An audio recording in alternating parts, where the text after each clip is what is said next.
Greetings to all. There's going to be a big boat race festival held in Brampton, to which we are happy to invite all of you. This wonderful, unique festival is called Brampton Boat Race, going to be held at Professor's Lake, Brampton. This festival is being held every year for the last 10 years and is one and only such event in Canada. It's a very colorful festival where you can come and enjoy with your family and friends. The great news is this year a number of multicultural communities will be participating in this boat race. So definitely this is going to be one unique event in Canada, bringing all Canadian communities together in our very own Brampton city. We invite you all to come over and support your team. What is exciting is that you can actually form your own team of 11 members and participate in this boat race. We will provide you with all the necessary equipment and the boat. If you want to compete in this boat race with your team, kindly register by the 19th of August 2021, which is the last date to submit your application. You may contact us on 001 647 917 5464, or you may visit our website www.bramptonfestival.ca or www.boatrace.ca. Again, this boat race festival is being held at Professor's Lake, Brampton, Ontario on 25th August 2021, Saturday from 10 a.m. to 5 p.m. COVID-related health guidelines will be followed in this event. Many of our prominent leaders from Brampton, like Honorable Mayor Patrick Brown, MP Ruby Sahota, MP Kamal Khera, MP Sonia Sidhu, Minister Param Gill, Ontario's Trustee Board President Praveenkumar Sakaria, and Minister Amarjot Sindhu are part of this boat race committee. So be there. Looking forward to seeing you at this unique and exciting boat Brampton.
Sanjay Shibu ಅಣ್ಣ chair ಶಿಬನೇ ಇಡು.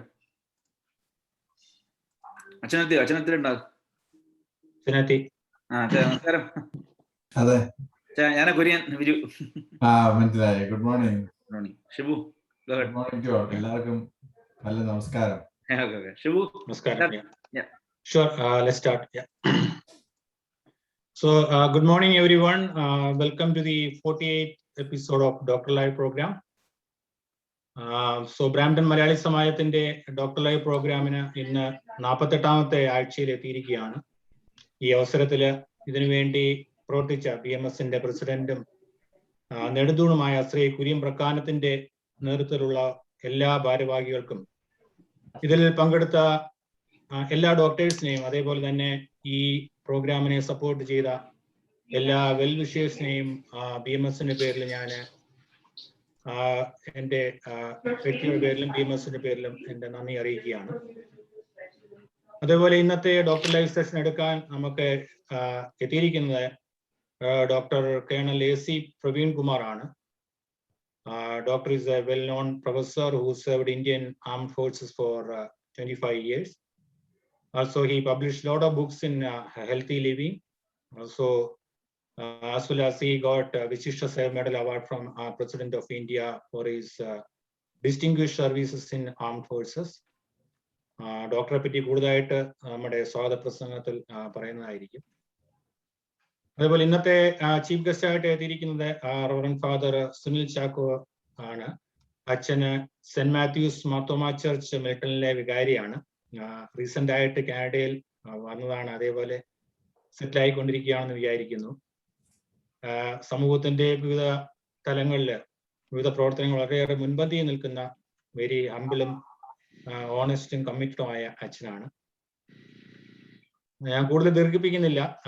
Welcome സ്പീച്ചിനായിട്ട് ശ്രീ സഞ്ജയ് മോഹനെ ക്ഷണിച്ചോളൂ.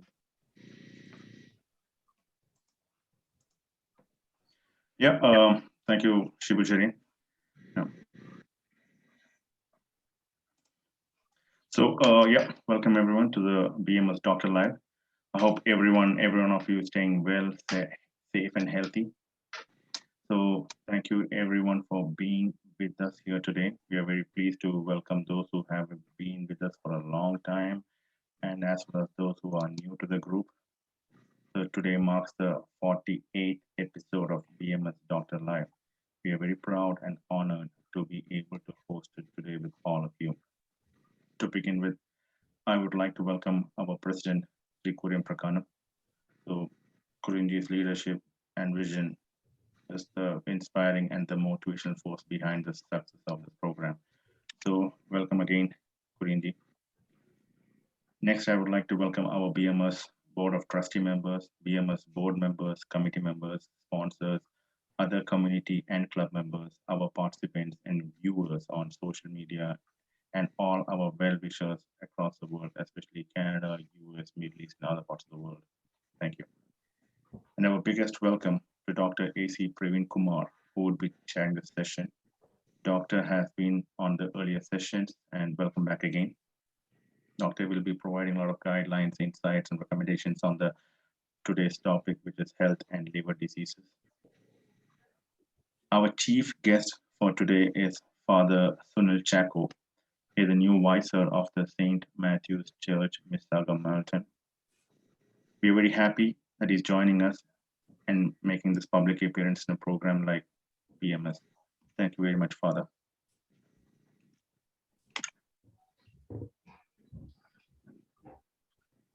So together we have been making our way through a very difficult time, but we are making some real progress right now. So I would like to express my sincere appreciation to all those who has generously helped us to make this BMS Dr.Live a huge, great success. And with this, I would like to turn over back to Shibu Charian. Thank you. Thank you, Sanjay. നമുക്ക് doctor അടുത്ത session തുടങ്ങുന്നതിന് മുമ്പ് സുനിലച്ചനെ ഒരു ആശംസാ പ്രസംഗത്തിനായിട്ട് ക്ഷണിച്ചോളുന്നു.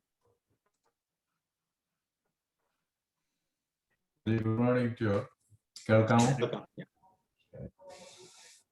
The office bearers of this Brampton Malayali Samajam, our chief guest, Dr. Colonel AC Praveenkumar sir, and all those who are participating in this online medical consultation, especially from our St. Matthew's Martha Church, and on behalf of me, I express our sincere congratulations and appreciation for organizing this wonderful program.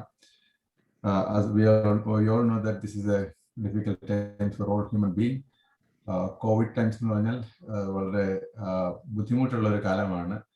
അത് വളരെ unpredictable ആയിട്ടുള്ള വളരെയധികം അനിശ്ചിതാവസ്ഥയുള്ള ഒരു കാലമാണ് എല്ലാ രംഗത്തും, even the medical field.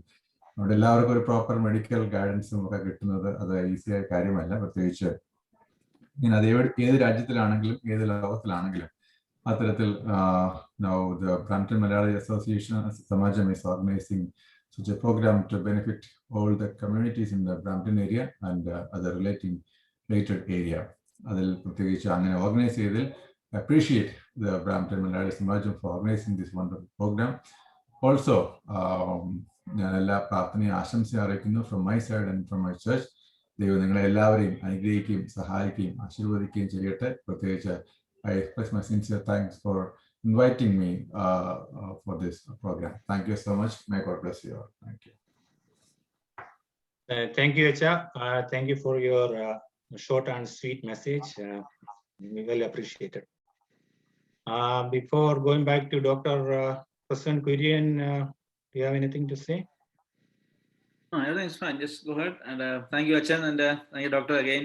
Doctor, second level ആയിരുന്നത് chance കിട്ടിയില്ലെങ്കിലും കിട്ടിയ ചാൻസും പറയുന്നുള്ളൂ. ഡോക്ടർ രണ്ടാമത്തെ പ്രാവശ്യമാണ് നമ്മുടെ മീറ്റിംഗ് വരുന്നത്. അദ്ദേഹത്തെ പോലെ വലിയൊരു ഡോക്ടർ രണ്ടാമത് വീണ്ടും വന്ന് നമ്മുടെ ഒരു മീറ്റിംഗിൽ സംബന്ധിക്കുകയും ആൾക്കാർക്ക് ആവശ്യകാര്യങ്ങൾ തരികയും ചെയ്യുന്നതിനുള്ള നന്ദിയുണ്ട്. അതുപോലെ അച്ഛൻ ആദ്യമായിട്ട് അച്ഛൻ ഞാൻ കാണുന്നത് ഞങ്ങളുടെ അടുത്ത് നെല്ലിക്കാല അച്ഛൻ പള്ളി ഇരുന്ന് പറഞ്ഞപ്പോൾ അച്ഛനെ വീണ്ടും വെച്ച് കാണാൻ പറ്റിയതിലും ഞങ്ങൾ വിളിച്ചപ്പോൾ തന്നെ ഈ പരിപാടിക്ക് വരാൻ സമ്മതിക്കുകയും അച്ഛൻ്റെ എനിക്ക് ആദ്യത്തെ പബ്ലിക് ആയിട്ടുള്ളൊരു പരിപാടിയാണ് ഇതെന്ന് തോന്നുന്നു. അപ്പം എനിക്ക് ഇവിടെ വന്നതിലും ഞങ്ങളുടെ ഈ മീറ്റിംഗിൽ പങ്കെടുത്തതിലുമുള്ള നന്ദി പ്രത്യേകമായിട്ട് ഈ അവസരത്തിൽ അറിയിക്കുകയാണ്. Thank you. Thank you. Thank you, Mr. Kurian. Next, we are going back to a doctor. Doctor, you can start. 8:15 p.m. in India.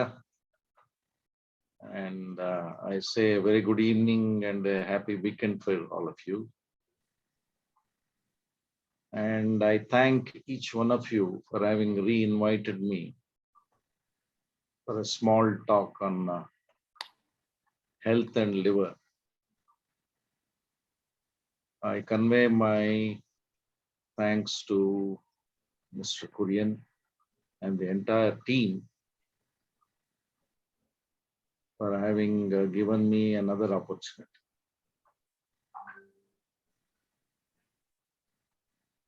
Liver is a digestive organ which is present in the upper abdomen to your right side. It's approximately in an adult the size of a football. Occasionally, in a person who has got a heart on the right side, the liver positions itself on the left side. But 99% of the population, the liver is on the right side.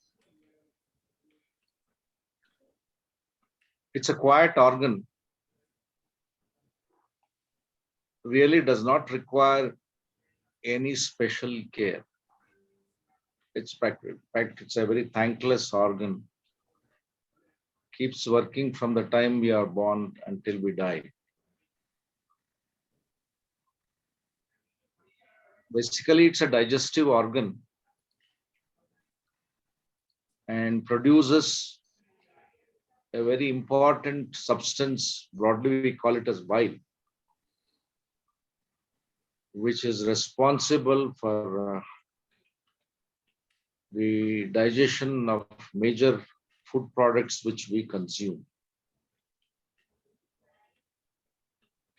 In addition to being a digestive organ,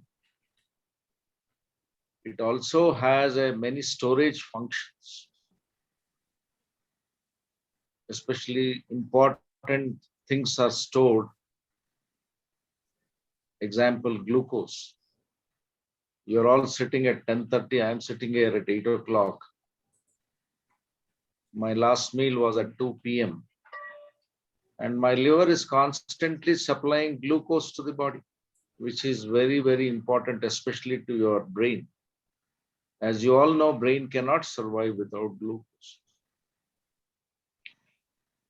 In addition to this, liver is a storage organ for various proteins and minerals. And it is a factory which produces a very important protein in your body called as albumin. Though we take proteins in the food, God has created a factory and it keeps producing good proteins like albumin throughout our life. You might have seen many advertisements, many products in the market, many people talking, advising you, so and so is good for you, good for your liver, consume it. As I told you, do not get carried away by this type of loose talks and fake advertisements. We don't really need any particular product or a medicine or a supplement to improve your liver health. I work in a medical college where under me I have MBBS students and an MD students. When I go for rounds, India being a poor country, that poor patient is prescribed 4 liver drugs, each costing not less than 30 rupees per tablet, going up to 100, 150 rupees. I always tell them, please stop all that 4 tablets. So they are not happy, but being the boss, they have to follow me, whether they like it or not. Then they ask me, sir, what can we prescribe? I tell them, tell the patient to eat 1 boiled egg in the morning and 1 boiled egg in the night. And I also insist on continuing my statement, tell them to eat both yellow and white. Especially in a country like India, we have all become very crazy of throwing away the yellow part of the white. I don't know what is the Canadian culture, but in India, even the poorest chap takes away the yellow and throws it out on the road and only consumes white. I don't know why they are so fascinated about it. And who spread this news? Probably all the Goras from US started this story.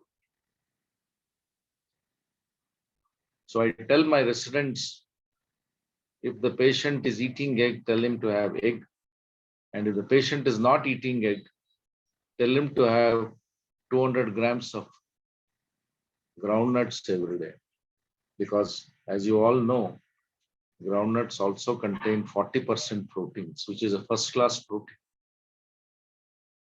Our country, our poor people do not appreciate this until and unless we educate this to the patient. So it's a quiet organ which keeps doing wonderful job.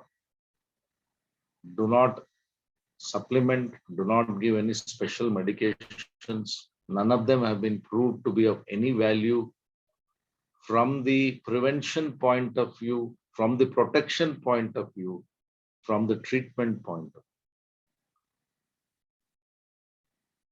So this is in brief about the normal function of the liver. When we say liver disease, the disease can start before birth or a disease can start after birth. That means if there is a newborn baby,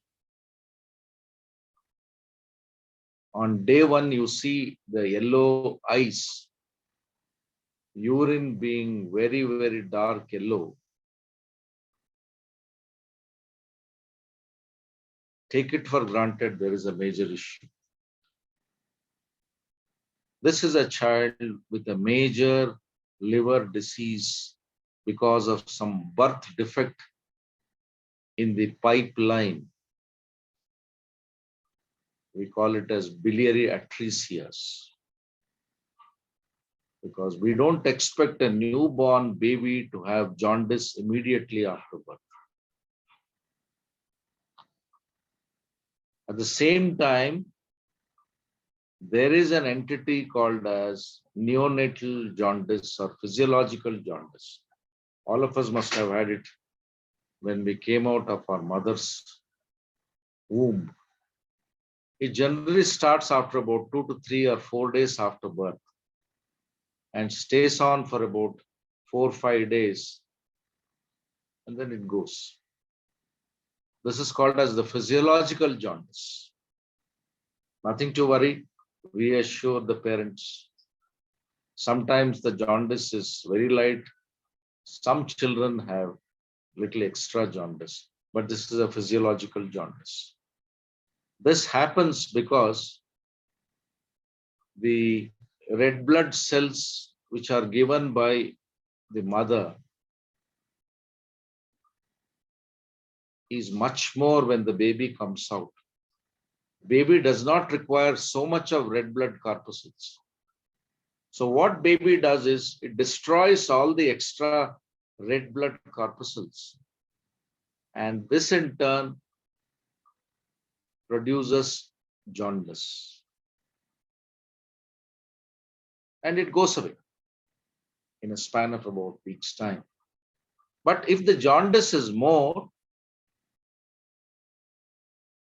doctors take over and give some simple medications like ultraviolet rays, some simple supportive treatment, and invariably 98% of the children settle down. This is called as physiological jaundice. But in a tropical country like India, where we are very fortunate to have sunlight throughout the year,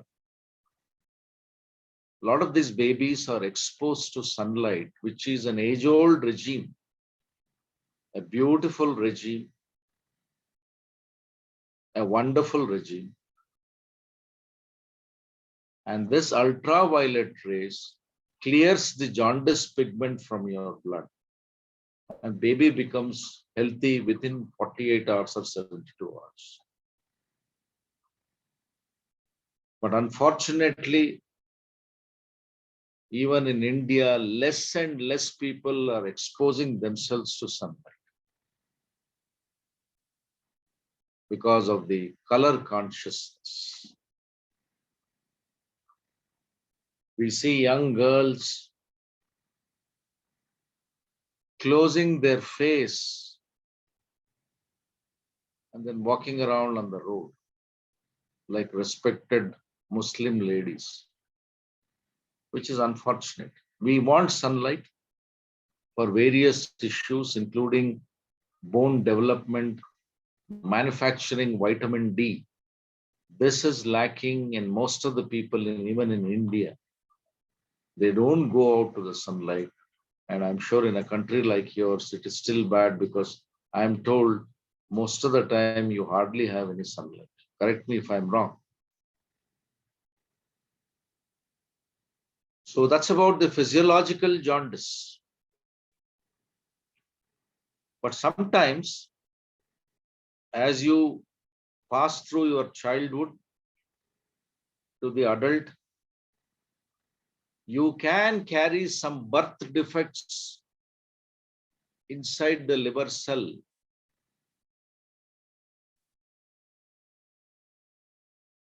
And that birth defect can produce some type of jaundice, which will remain throughout your life.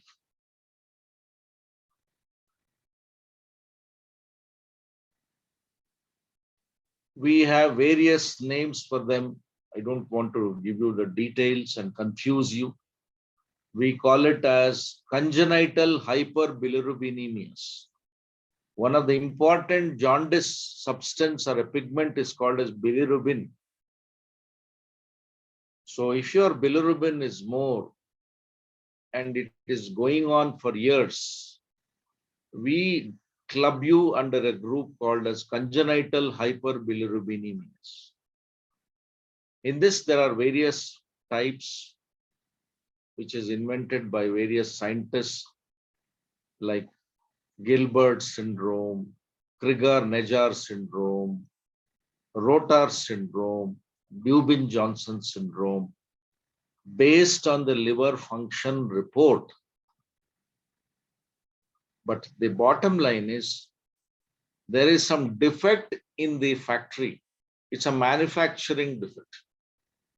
Because of this defect, you carry on with increased levels of bilirubin in your blood. Some of you or some of the relatives will find your eyes always yellow. And they keep worrying you, why is your eyes yellow? Or your brother may have an yellow eye, or your sister may have an yellow eye, and it runs in families. So a lot of unwanted stories are made, they are investigated from earth to heaven without understanding the basic story of this birth defect. Some of the patients are normal like me and you, but when they fall sick, they become yellow in color. When they develop fever, they develop yellowness. When they're having vomiting and loose motions, the eyes becomes clear. This is a very important message I am giving. And a lot of doctors who are not aware of this entity will say, you've got jaundice, they will scare you because the public is totally scared of the word jaundice. There's so much of concoction, so much of false stories, so much of unwanted medications are flowing in the market. So you have to reassure, we as doctors, we as liver specialists, we tell them, look, you don't worry, this is going to remain throughout your life. And when you fall sick, your jaundice is going to increase, and please do not get scared. So we educate the patient and then send them, and we do, at least we don't treat them. By then, by the time patient has come to me, believe me, he has undergone about 100 tests. He has been given minimum about 10 drugs. This happens because in a country like ours, there is no system of referring. Unlike your country where it is a medico-legal thing, here even an MBBS doctor who was passed yesterday has the license to treat any disease from head to toe.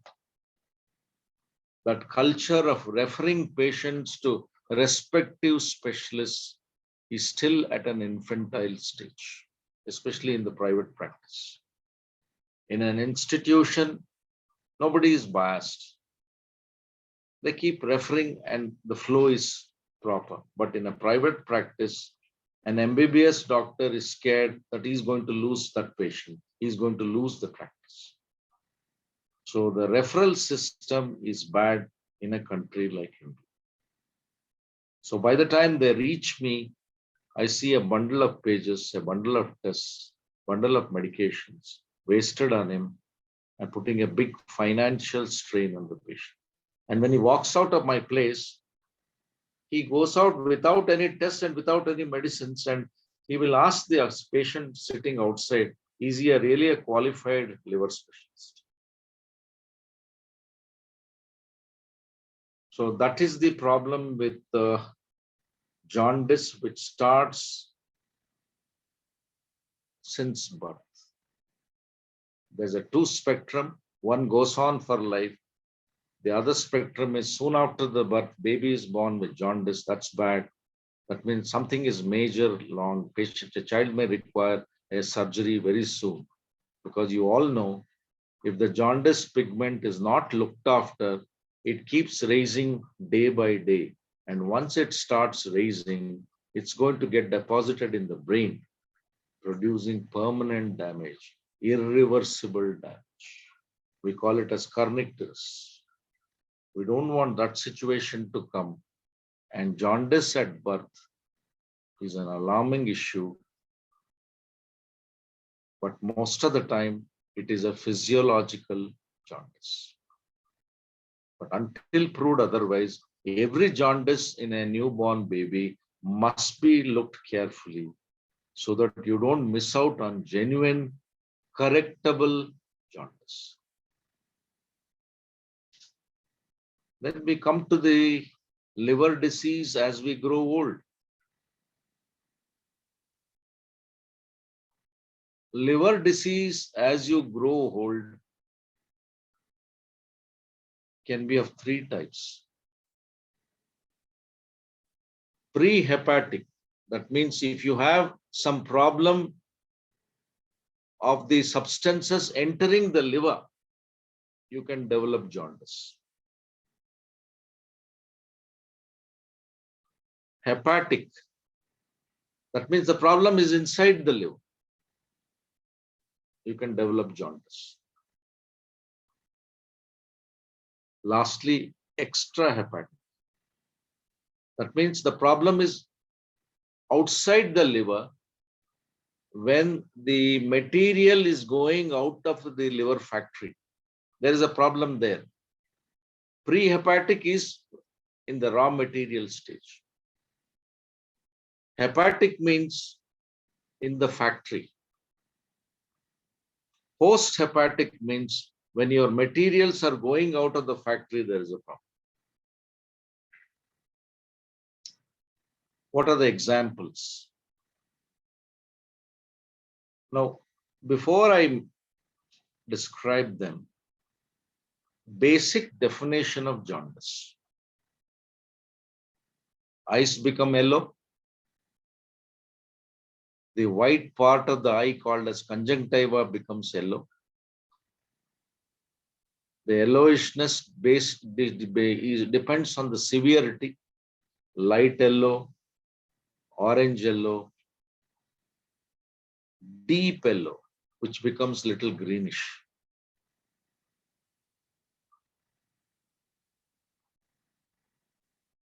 You have to educate this public as to which part of the eye jaundice has to be seen.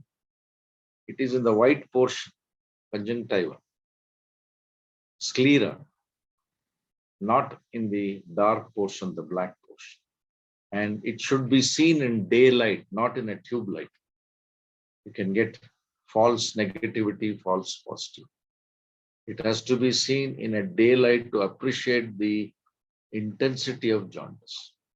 In addition to eyes becoming yellow in color, your oral cavity, especially this palate, becomes yellow in. Skin becomes yellow in color, which may not be appreciated in a dark skin. Urine becomes yellow in color. All of us pass urine which is yellow in color early morning because it is a concentrated urine. But the clue that you are likely to have jaundice is if you start passing dark colored urine in 24 hours every time you visit the toilet, that's abnormal. You have tried to take fluids, 2 liters extra, you go to the toilet, you expect the fluid to be, urine to be like water, but here it is deep yellow in color. That's an early clue that there is something wrong with you.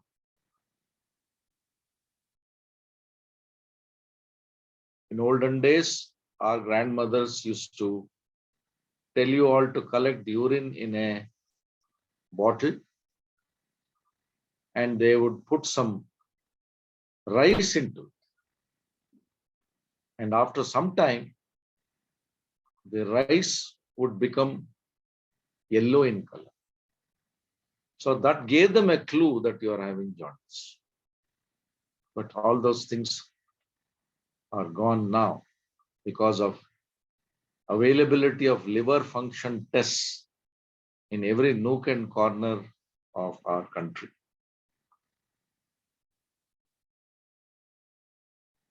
So some of the causes of pre-hepatic is, for example, you are having about 6 million red blood cells in your blood per ml of blood. 6 to 8 millions is the red blood cell population in 1 cubic ml of blood. So if your red blood cells are being destroyed because of some various reasons, so much of raw material is sent to the liver. The liver is not able to accommodate that much raw material. And that raw material starts getting accumulated in the blood, and patient comes out with jaundice. This is called as a prehepatic jaundice. In other words, your red blood cells are undergoing what you call it as hemolysis, self-destruction, destruction from inside, destruction from outside. This is a common cause of prehepatic jaundice. And when you do the liver function test, as I told you, an important component of liver function test is serum bilirubin.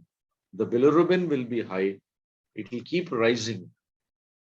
And bilirubin has two components. One is hepatic component and a prehepatic component. So if you have a prehepatic liver disease, the prehepatic, what you call it as indirect bilirubin, will keep rising instead of direct bilirubin. So this is a clue that this patient has a prehepatic jaundice. In other words, I repeat, indirect bilirubin keeps rising.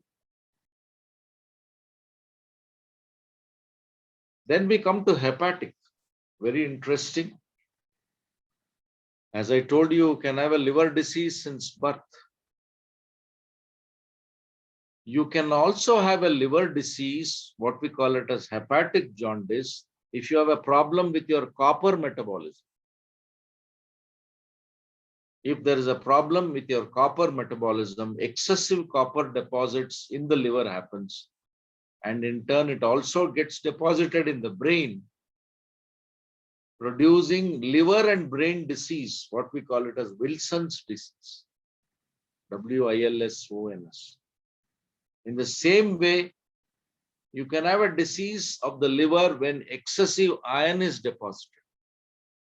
There are various reasons why a liver gets deposited with iron.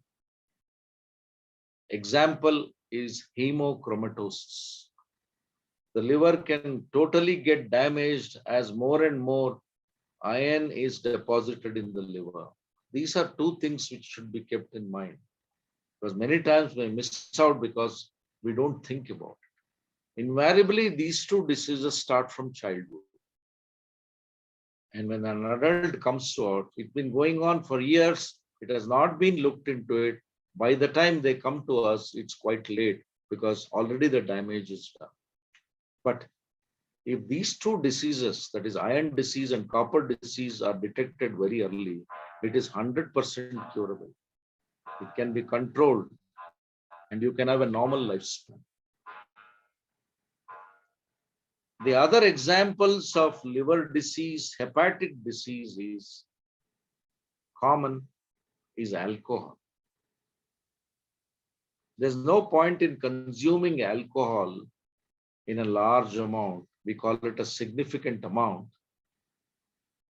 and keep taking all kinds of fake medicines which are available in the market, especially advertised as hepatoprotective drugs. What is the point in taking all these bogus medications when you are taking a poison every day which is destroying your liver?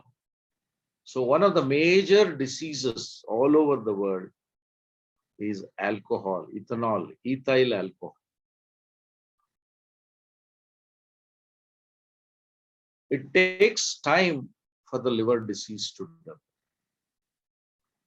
You may not develop any liver disease after 1 year, 2 years, but it takes about 5 to 10 years for you to develop liver disease. And that's the time when you keep on telling others, my liver is strong, my liver is strong. I can carry on, I can carry on. Neither the person learns from a deceased patient whom they see in the media or in the newspaper. They have to learn at that stage. But everybody is brave, my liver is strong, and they go on. So after few years, the liver starts developing a disease. We call it as an alcoholic liver disease. Again, alcoholic liver disease has different stages. You start putting on weight because you also consume a lot of calories. You're also consuming a lot of alcohol. And the liver starts getting a disease, and the liver enlarges in size. You call it as fatty liver. Oh, my doctor told me, but my liver is enlarged. He sent me to an ultrasound of the liver, and the ultrasound report came as fatty liver. These are all non-medical terminologies. In other words, the liver is getting diseased. Any person has a fatty liver, it is an early warning that you are heading for trouble. But as the fatty liver progresses, alcohol starts damaging your liver cells, and we call it as alcoholic hepatitis. That's the time when your blood liver function test is abnormal. Whereas in a stage of fatty liver, it may not be abnormal, except your ultrasonologist will say that you have a fat in the liver.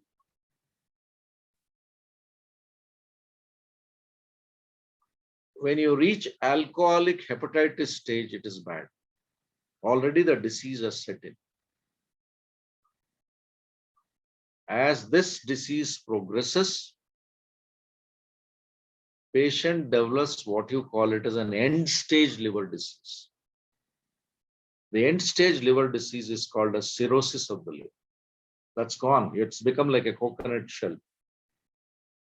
And a lot of people are busy in getting their liver replaced like a car stepney with liver transplant. A lot of money is involved. A lot of care is involved. A lot of money flows after the liver transplant. Scare of liver being rejected is there. So many issues are there. So why get into this trouble? So the advice to anybody, whether it is a friend or as a doctor or as a non-doctor, is stop alcohol. Can I take in small quantity? That small quantity will never be there. It will always become large. So either you quit today or you don't quit, continue. Because once these changes come in, it will go on. Very interesting aspect of liver and alcohol is, if you have a liver disease which starts at A, it has to end at Z, A to Z. Somewhere in the middle of the stage, if you stop alcohol, you become normal. But after some time, you stop alcohol, zero. My dear friends, please remember, the liver disease will continue. The liver disease will continue. The liver disease will continue and produce more and more damage. There is an irreversible damage. So don't become wiser when your liver disease has already come. So it is better to be careful before there is an irreversible damage. So this is in brief about liver and alcohol, because it's a big, I can speak to you for a day about alcohol and liver. So the take-home message is no alcohol. Doctor, can I stop whiskey and can I have beer? My answer is no. Patient will ask why. I will tell him, I agree with you that beer is a light drink. But for you to get a good kick, you may have to take a large amount of beer. That's damaging for you. Doctor, can I take a female drink? gin. You must make public aware what is the concentration of alcohol in every alcoholic drink. Unfortunately, the alcohol companies don't mention it in bold letters. It's a trade secret. Though it is mandatory, somewhere in a small letter they will mention. In fact, I recommend, and I've told many companies, you must say, put a big thing on every bottle saying alcohol is injurious to health. It contains 40% alcohol. It contains 35% alcohol, but none of the companies do this. I'm sure if they had done that, public awareness, public threat would have been much better. It does not happen, it will not happen. Then what are the other diseases which can hit the liver?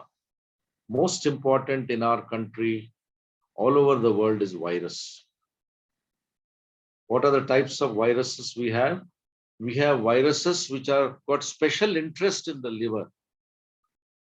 Hepatitis A, hepatitis B, hepatitis C, hepatitis D, hepatitis E. Amongst A to E, the problem creators are hepatitis B and hepatitis C. Today, millions and millions of people all over the world are suffering from hepatitis B and hepatitis C. The reason is they have become carriers. Murali is a physiotherapist. He has a patient of hepatitis B and is giving physiotherapy. If he does not take care, he will get infected. If he gets infected, he may not know, and he will transmit this disease quietly to all his clients. That's the problem with B and C. Whereas A, E are self-resolving viruses. They get into your body, produce jaundice. Jaundice stays for about 2 to 3 weeks and your body clears it. They are self-limiting disease. But if you develop hepatitis B or hepatitis C infection, 80% of you will become all right. But 20% of you will go into chronicity. That means it is not going to leave your body. And if the B virus or C virus stays in your body for 3 years, 4 years, or 5 years, or 10 years, what is it doing? It's remaining quiet. You don't know. Even if you know, you're ignoring it. Like a white ant eating a wooden door, it is quietly eating every piece of your liver. And one fine day, you will suddenly decompensate and then come to the doctor, which is quite a late stage. That is why all over the world, we are testing for B and C virus once in a year. Also, hepatitis, HIV virus, AIDS virus. So I recommend that all of us must have a screening of our blood once in a year for this type of virus. We don't know from where we are going to pick it up. We may be leading a good life, but somewhere, even because of a small injury, you can pick up a B virus or a C virus. Some small unknown nail prick or a needle prick can give you a virus. You can pick up this virus because of a sexual contact where you have not taken proper precautions. Or you can pick up this virus from your own wife who has been quietly suffering from B or C, which you have not tested. So our recommendation is once in a year or so, please test your blood for B and C. This is more relevant amongst healthcare workers. Like I am a very potential healthcare worker. It is in the interest of my own health and it is in the interest of my patients. I should screen myself to see whether I have quietly got infected with this virus. Though we take hepatitis B vaccination, though you're all required to take hepatitis B vaccination, please remember, vaccination for B is not 100% protective. You have to follow basic precautions, which you're all following in the last 1.5 years because of COVID. The same instructions are applicable to this group of virus.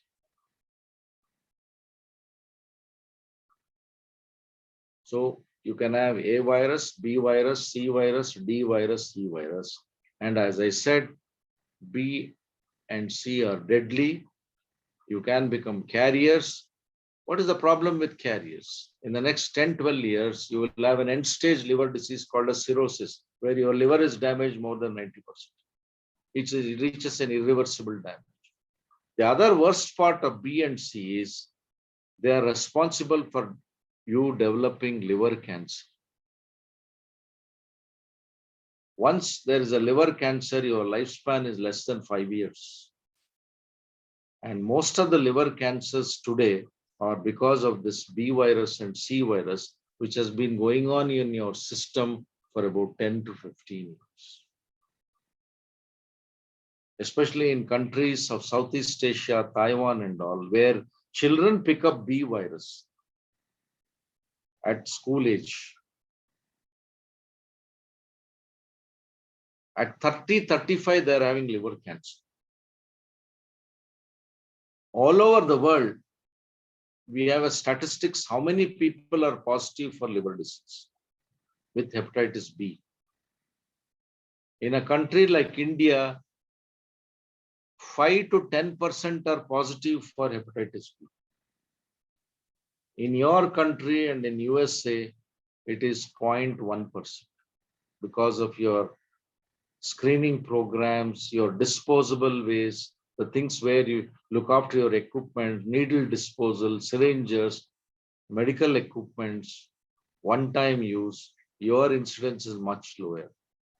But with our practice, it is 5 to 10%. And Southeast Asian countries, it is 30%. Huge amount. Imagine out of 130 are positive. Of course, now with the introduction of vaccination for hepatitis B at birth, we are getting less and less liver diseases, which has become 100% in the vaccination schedule. And please remember, we don't have a vaccine for C even today. So that's another deadly problem which you all should be aware.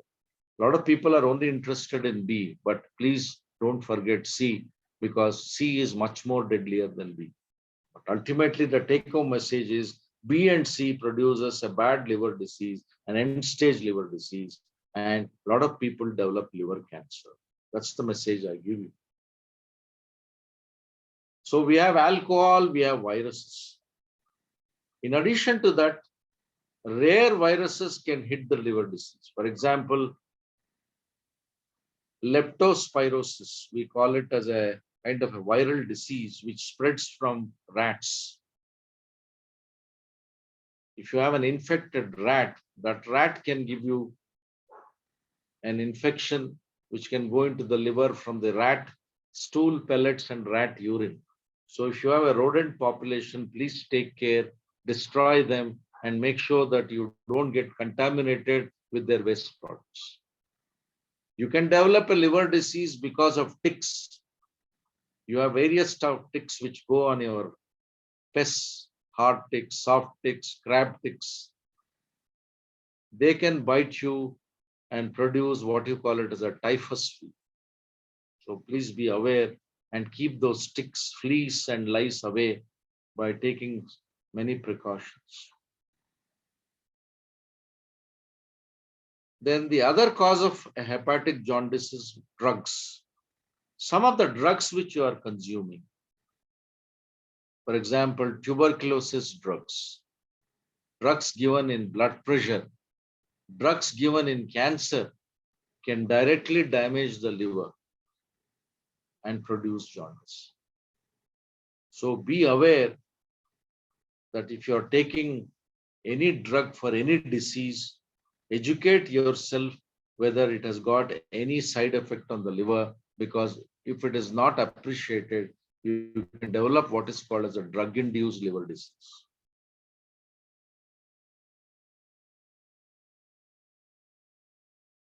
This is about hepatic, pre-hepatic, hepatic, and lastly post-hepatic. Post-hepatic means the problem of bile which is going outside the liver, what we call it as an obstructive jaundice. The bile from the liver has to go into the intestine by a duct, which is called it as a bile duct. If that is obstructed, you can develop jaundice. Two examples is if you have a stone which is obstructing the bile duct, you can develop jaundice. If you have a cancer of the bile duct, what we call it as cholangiocarcinoma, you can develop jaundice. So when a patient of jaundice comes to us, we broadly classify them. Is it pre-hepatic, hepatic, or post-hepatic, based on the history findings, and do tests accordingly. Some of them can be treated, some of them cannot be treated. If it is treated, there is a definite way of treating. For example, if you have stones, we can remove the stone by putting an endoscope. We can remove the stone by surgery.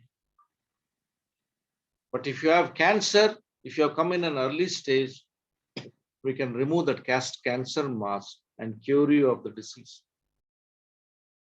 So this is in brief about jaundice in health, pre-hepatic, hepatic, post-hepatic. Irrespective of what type of jaundice, we rely on your history, we rely on your diet and your personal habits, your intake of drugs, and lastly, we do blood test, liver function test. If you are thinking of virus, we do blood tests for the virus in your body. Most important radiological test is we subject you to a simple ultrasound, which will give us a wealth of information. Based on the ultrasound findings, we subject you to CT of the liver, computerized tomography, CT of the liver, or what you call it as MRCP of the liver, before we advise you what you should do next. So blood test, virological test, radiological test, which is ultrasound, CT, and MR. As far as treatment is concerned, few more minutes. Most of the time, you don't require a treatment because most of the liver diseases are self-limiting. Unfortunately, in today's market, we have so many fake medicines, which I myself is giving to the patient as a trade practice, as a support to the pharmaceutical industries. I have to have an introspection and decide what is right to you. But in a country like India, it does not. As I said, if it is a curable disease, we cure it. If it is not curable, we tell them. But in today's medical practice, please remember, hepatitis B, hepatitis C, which once upon a time was not treatable, is 100% treatable. It can be cured. If it cannot be cured, it can be controlled. The common issue all over the world is, I have a liver disease, what is the diet? All kinds of stories are about the diet. I can only give you my personal example. I'm 67 now. I had jaundice because of hepatitis A at the age of 13. My parents starved me for 15 days. They just gave me some rice and curd for 15 days, and I thought I'm going to die. That's the type of punishment I went, because there is so much of misconception about diet and liver. My recommendation all over the world is consume what suits you, do not consume what does not suit you in a liver disease. You should be able to digest that food. It doesn't mean you have 4 kgs of mutton and digest it. Simple, easily digestible food. If you are comfortable eating rice, you eat. If you are comfortable eating chapatis, you eat. If you are comfortable eating a lot of fruits, you eat. But don't consume too much of oil and fat when you have jaundice, because you will develop intolerance to this. But don't go to the extremes of starving, putting on simple rice and curd diet. That's wrong. And instead of juices, which are most of the time contaminated in a country like ours, I tell them, please buy simple fruits, seasonal fruits like banana, orange, apple, or papaya, and eat them as a full food. So this is in brief about jaundice and health. I have also conveyed it to you what are the basic tests, what are the types of jaundice, and lastly, what is the treatment. As far as vaccination is concerned, I'm happy that vaccination has become compulsory. A child is covered for hepatitis A and hepatitis B. That's a wonderful news which has been going on from last 20 years. And the rate of B virus infection has definitely come down. So this is in brief about liver health and disease. I'll be happy if there are any questions to be answered. Thank you. Thank you, Doctor. It was a wonderful, informative session. Any questions from anyone?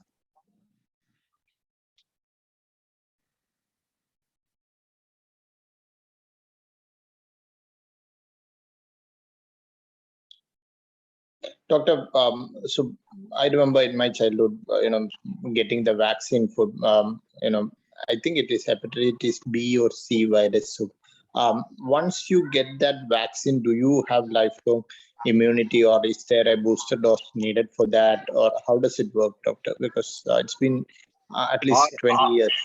Yeah, our recommendation is 3 doses of hepatitis B vaccine. Day 1, day 30, and day 180, which most of us don't stick to. And the World Health Organization says if you have taken these 3, you don't require a booster. That's for the public. But if you ask me this question technically, I will say that once in a year or 2, you check the level of the antibodies. You expect the antibodies to be above a stipulated level. If it is below that stipulated level, you have to ask why.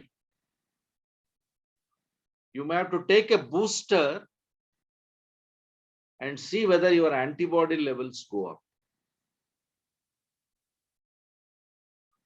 So it is worthwhile checking your antibody levels once in 2 years. If you are so conscious about B, we do it as healthcare workers because we are at the highest risk. But a lot of doctors take it for granted, they don't do it. But we as liver specialists insist on this. But please check your antibody levels. Take care, if required, take a booster. But some of us, in spite of taking a booster, our body do not produce antibodies. There are few exceptions to the rule. And if you belong to that, nothing can be done. But at least get yourself labeled that vaccination is not 100% effective against. But this, not many people do it. So booster is a must. And if you have taken vaccination, and if you get an injury or get exposed to B infection, your infection rate is much lower than a person who has not taken vaccination. This is very important. So have I answered your question? Yes, doctor. Because we forget looking at our vaccination card, which our parents give it to us or keep it at home. Oh, he's been given 3 vaccines. But the question is, what happens to your antibody level? Somewhere once in 2 or 3 years, it's worthwhile checking and see that your antibodies are above expected levels. Okay. Right. Any other questions?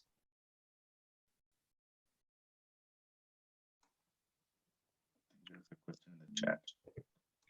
Okay. So no more questions then. There seems to be a question from the audience. We can see that in the chat. Okay. So Yeah, that- sure. Yeah. Thanks, Edith. Question from audience: consumption of aerated or sugary or sports drinks like Red Bull, Coke, Retd, etc. Does it affect liver? Can you repeat that question, please? Okay, question from audience: consumption of aerated or sugary or sports drinks like Red Bull, Coke, Retd, etc. Does it affect liver? Per se, it will not harm the liver. But the problem is, if you keep on consuming, your caloric intake increases and your weight will increase. Your weight in turn will produce, increase in the weight in turn will produce what I told you as a fatty liver. And that fatty liver can damage your liver.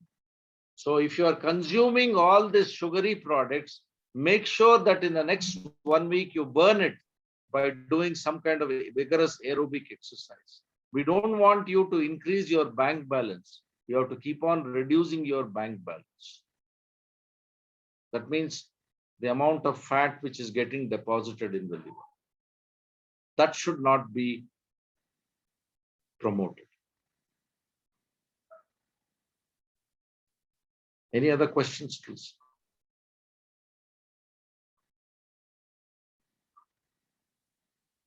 Thank you, doctor. I don't see any other questions. So, okay. Okay, let's. Jitine, auto thanks വേണ്ടി ക്ഷണിക്കാം. Thank you, Shibu. Thank you, doctor. To start with, it's always a privilege to say a word of thanks to such a great event like Dr.Live conducted by Brampton Malayali Samajam. This was our 48th event. So kudos to the whole team and the president and everyone involved, including the audience and the Malayali community, for giving us all the support that we could do a Dr.Live, that 48 episodes or 48 sessions in itself stands as a testimony to the kind of effort and hard work that our team puts. And thanks to all the doctors so far who have supported us. And a special thanks to Dr. Praveenkumar. It was a very informative session, right from childbirth till different stages that you go through, especially for people who drink. There was a message that this is irreversible once you make that damage. So many of us try to ignore that and kind of think that okay, my liver can handle it, but you can't, right? Once you make a irreversible damage, you cannot. So that's one of the strongest lines from the session today. And there were many like medicine induced and then so many other ways like virus causing infection, etc. So it was overall a very informative session. It really helps to people who are listening in this session in the call. And there are a lot of people who cannot attend this. They kind of, their schedules might be clashing, so they kind of watch the recorded session in Facebook. So I hope this is helpful for them as well. Thank you so much, Doctor, for your precious time that you are invested with us. And this has been the second time you're coming on our meeting. So thank you so much for spending time with us. Once again, thanks from all the Brampton Malayali Samaj members and from the Ontario and Canadian Malayali community to you for spending this time and explaining to us on all these details on all these areas that we wanted to kind of listen from you. Thank you, Mr. Nitin. Thank you all. I thank the chairman, Mr. Kurian, and goodbye to all of you and my dear friend Murli. Thank you doctor. ഇത് വലിയ അനുഭവമായിരുന്നു doctor. 2 class ഞങ്ങൾക്ക് നല്ല class ആയിരുന്നു. പ്രത്യേകിച്ച് ഡോക്ടറെ കൊണ്ട് നമ്മുടെ മുരളി ഞങ്ങളുടെ സമാജത്തിൻ്റെ ജോയിന്റ് സെക്രട്ടറിയാണ്. അദ്ദേഹത്തിൻ്റെ ഞങ്ങളുടെ എല്ലാ പേരിലുള്ള പ്രത്യേകമായ നന്ദി ജതിൻ പറഞ്ഞിൽ പോലും ഒരിക്കൽ കൂടെ പറയുകയാണ്. പ്രത്യേകിച്ച് 2 പ്രാവശ്യം വരുമെന്ന് പറയുമ്പോൾ ഞങ്ങൾക്ക് വളരെ സന്തോഷമുള്ള കാര്യമാണ്. വീണ്ടും നമുക്ക് ഒരിക്കലും എവിടെയെങ്കിലും വെച്ച് കണ്ടുമുട്ടാം എന്ന വിശ്വാസത്തോട് വളരെ നന്ദി. Just moving on, I need to thank Father Sunil Chako, and again the chair of the meeting, Mr. Shibu Cherian, and then we had Sanjay, who said the welcome speech. As we always know that Sanjay is the infrastructure head of Brampton Malayali Samaj, and thank you Sanjay for always coordinating this great event for us. Again, there's a lot of thanks needed to our President Kurian Prakanam. His energy and enthusiasm is making this always happen. And thanks again for all the all the Brampton Malayali Samaj members and all the audience who is giving us continuous support. Again, thanks to all. Thank you so much. Thank you very much. I'm going off the air. Thank you, Jitin. Thank you, Doctor, once again. Thank you, all participants.